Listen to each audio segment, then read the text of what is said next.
അങ്ങനെ 2 മാസങ്ങൾക്ക് ശേഷം ഞാൻ എൻ്റെ വീട്ടിലേക്ക് പോവാണ് കേട്ടോ. എൻ്റെ വർത്താനം കേട്ട വിചാരിക്കും 2 കൊല്ലം കഴിഞ്ഞിട്ടാണ് ഞാൻ വീട്ടിലേക്ക് പോണേന്നുള്ളത്.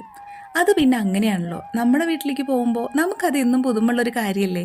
ഇതേ ഈ ഒരു ഹൈവേ അങ്ങ് ക്രോസ് ചെയ്ത് കഴിഞ്ഞാൽ ഞങ്ങളുടെ വീട്ടിലേക്കുള്ള റോഡായിട്ടോ. ഈ റോഡിൽ കൂടെ കണ്ട് കയറുമ്പോൾ എൻ്റെ ലച്ചു എത്ര ഉറക്കത്തിലാണെങ്കിലും അപ്പം അവൾ അറിയും, കാരണം റോഡ് അത്ര സുഖമില്ലാത്ത റോഡാണ്. ഇതേ ഇപ്പോൾ കുഴപ്പമില്ല കേട്ടോ, ഇതാണ് കഴിഞ്ഞ വീണ്ടും പഴയ ഗതി തന്നെ, കുണ്ടും കുഴിയും അങ്ങനെയൊക്കെ. അപ്പം ഞാൻ ലച്ചുനോട് പറയും, എന്നാലും എൻ്റെ ഗ്രാമം കാണാൻ എന്തൊരു ഭംഗിയാണെന്ന് പറയും. അപ്പം എൻ്റെ ലച്ചുന് പുച്ഛത്തോടൊരു ഭാവമാണ്, ബ്ലേഡി ഗ്രാമവാസീസ് എന്നുള്ളത്. അതെന്തോ ആവട്ടെ, വീട്ടിലെത്തിയിട്ടുണ്ടെങ്കിൽ ആദ്യത്തെ പരിപാടി എന്താണെന്നറിയോ, എൻ്റെ അച്ഛനും അമ്മയും നട്ടു നനച്ചിട്ടുണ്ടാക്കിയ ചെടികളൊക്കെ പൂത്തോ കായ്ച്ചോ എന്നുള്ളത് നോക്കണതാണ്. എൻ്റെ നോട്ടും ഭാവം കണ്ടാൽ വിചാരിക്കും ഞാനാണ് നട്ടു നനച്ചുണ്ടാക്കുന്നതെന്നുള്ളത്. അങ്ങനെ ഇതാണ് കേട്ടോ എൻ്റെ കുഞ്ഞു വീട്. അപ്പോൾ ഞാൻ വരുന്നത് കാത്തിരിക്കുകയാണ് എൻ്റെ അച്ഛൻ, ഞാൻ വന്നിട്ടേ ചോറുണ്ണുള്ളൂ എന്ന് പറഞ്ഞിട്ട്. അപ്പോൾ നല്ല നട്ടുച്ചയ്ക്ക് വന്ന് കയറിയോണ്ട് നല്ല വിശപ്പുണ്ടേ.